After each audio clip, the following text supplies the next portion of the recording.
भीतर नहीं आ सकते। माता की आज्ञा है, लौट जाए यहाँ से।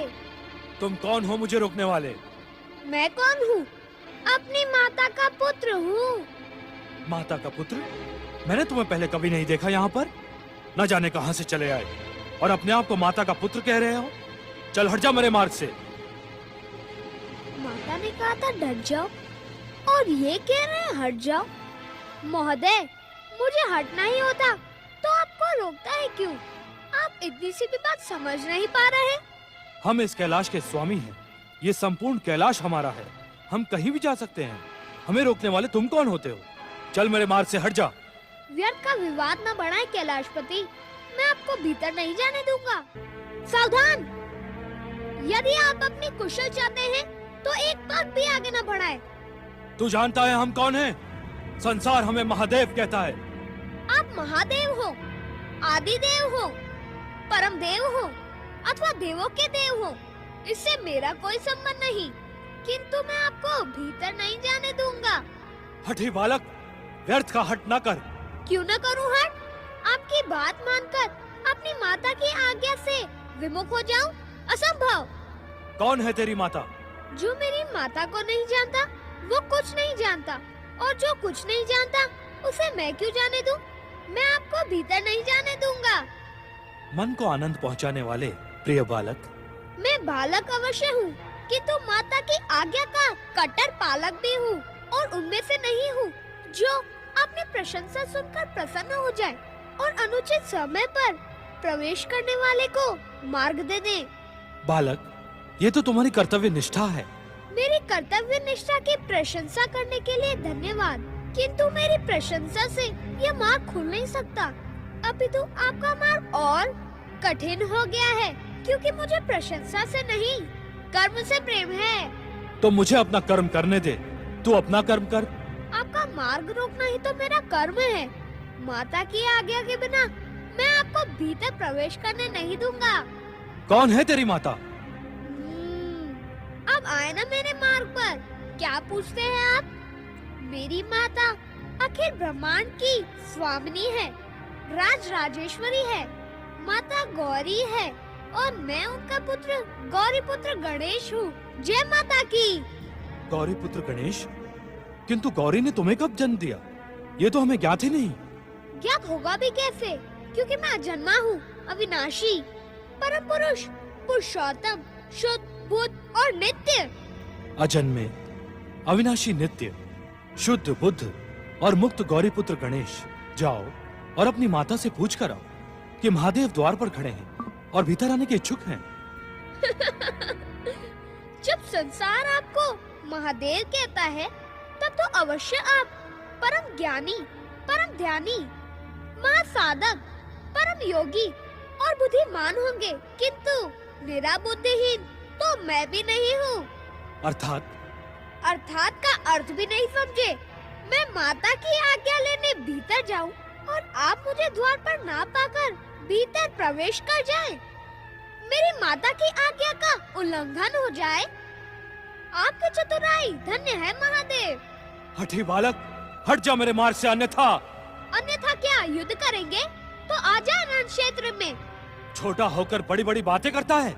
उसका कारण ये है कि आप बड़े होकर छोटी छोटी बातें कर रहे हैं। युद्ध के विषय में क्या विचार है?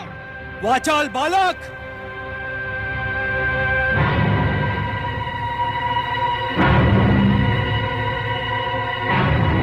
नहीं नहीं, इस बालक पर तीसरे नेत्र का प्रयोग अनुचित होगा। क्यों महाराज, युद्ध के नाम से भयभीत हो गए क्या? क्या सोच रहे हैं? शीघ्र बताएं। वैसे युद्ध के विषय में क्या विचार है? मेरा विचार अब तुझे मेरे गण ही बताएंगे। उनके प्रहारों से तुझे सुबुद्धि प्राप्त हो जाएगी।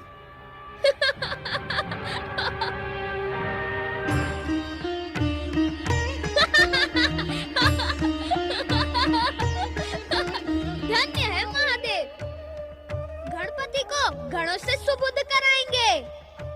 जय माता की। जय माता की।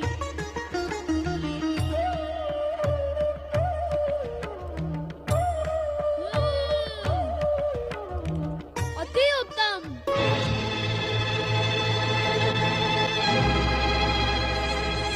नंदी, शिवगणों, उस बालक ने हमारा अपमान किया है। उसे देवी पार्वती के स्नान गृह के द्वार से शीघ्र हटा दो।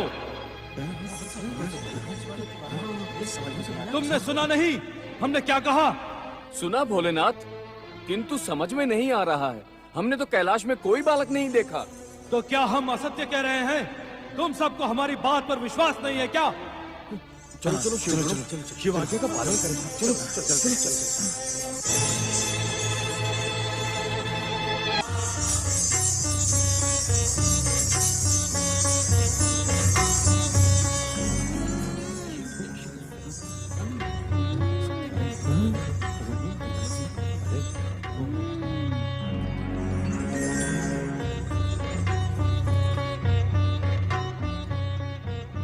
सावधान!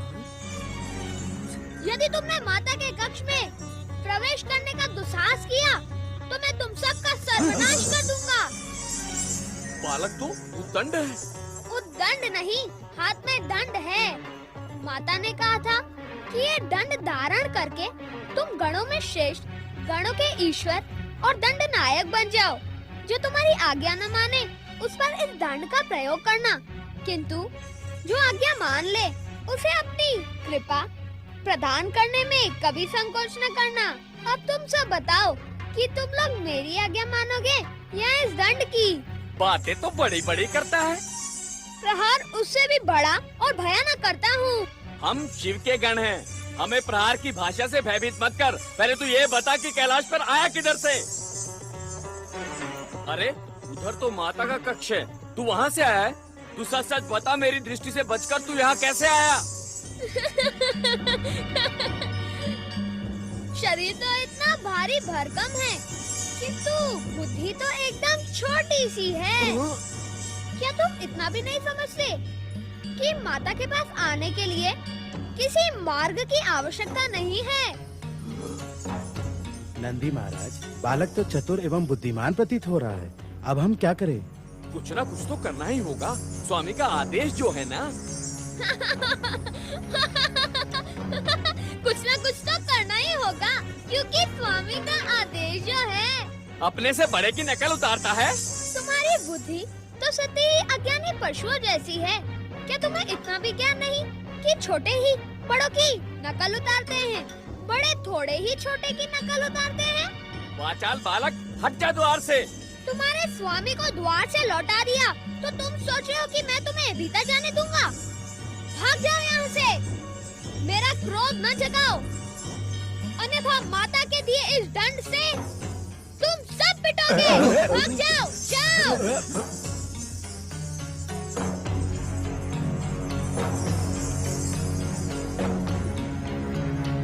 माता के दिए हुए मोदक भी नहीं खाने देते।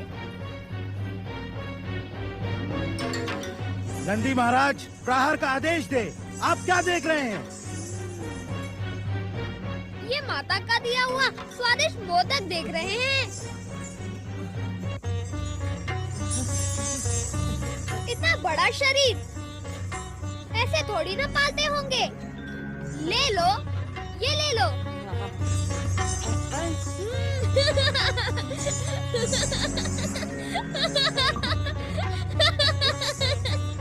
ऐसे थोड़ी ना मिलेंगे माता के दिए हुए स्वादिष्ट मोदक। पहले हमारी कृपा प्राप्त करो। तू मुझसे परिहास करता है। आवश्यकता पड़ी तो प्रहार भी करूंगा। तू ऐसे नहीं मानेगा।